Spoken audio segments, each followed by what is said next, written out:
બે રાજ્યોમાં હજુ તો ઠેકાણા નથી અને સ્વપ્ન મોટા જોવે છે।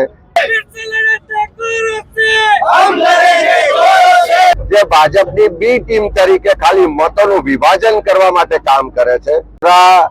દક્ષિણ ગુજરાતમાં કપરાડાથી શરૂ કરીને 9મા દિવસે ભરૂચ જિલ્લામાં રાજપારડી પહોંચી છે, ત્યારે આપ સૌ જોઈ શકો છો કે તમામ વર્ગ વિસ્તારના લોકો ખૂબ મોટી સંખ્યામાં યાત્રામાં જોડાઈ રહ્યા છે।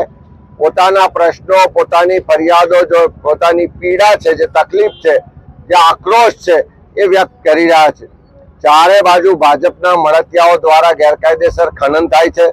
અહીંયા ઉદ્યોગો છે, પણ સ્થાનિક યુવાનોને રોજગાર નથી મળતો।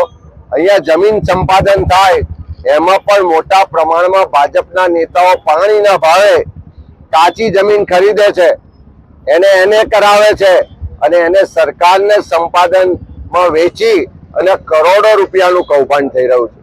ત્યારે મનરેગામાં ભ્રષ્ટાચાર થાય છે, નલ સે જલમાં ભ્રષ્ટાચાર થાય છે, રસ્તાઓમાં ખાડા છે, ચારે બાજુ લોકો હેરાન પરેશાન છે।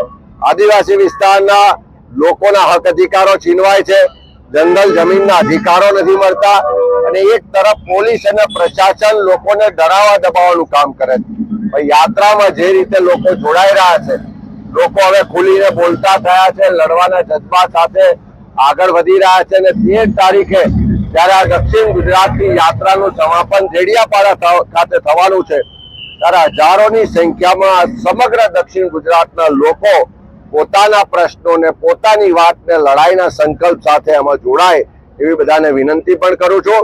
અને 16 તારીખથી વિધાનસભા મળે છે, ત્યારે જનાક્રોશ યાત્રા દરમિયાન જે મુદ્દાઓ, જે રજૂઆતો, જે ભ્રષ્ટાચારના પુરાવા મળ્યા છે, એ તમામને વિધાનસભાના ફ્લોર પર મૂકીશું અને ગુજરાતના લોકોના અવાજને બુલંદ કરીશું। બોલવા વાળાને પોતાનો ઇતિહાસ જોઈએ। આખા દેશમાં આઝાદીથી લઈને આજ દિન સુધી જો સૌથી વધારે કોઈનું યોગદાન હોય તો કોંગ્રેસ પાર્ટીનું યોગદાન છે। આ દેશમાં શાંતિ, પ્રેમ, એકતા અને ભાઈચારો જો જળવાયો હોય તો કોંગ્રેસને કારણે છે। આઝાદ ભારતમાં જ્યાં ટાંકણી પણ નથી બનતી એની વિશ્વની મહાસત્તા બનાવવાનું કામ કોંગ્રેસે કર્યું છે।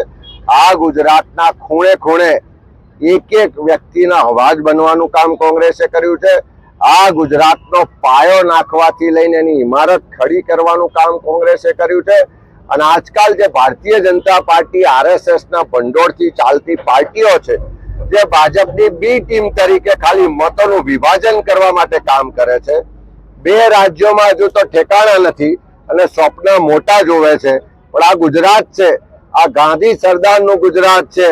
આ ધરતીથી, આ જ ધરતીના સપૂતોએ દેશને આઝાદી અપાવી હતી।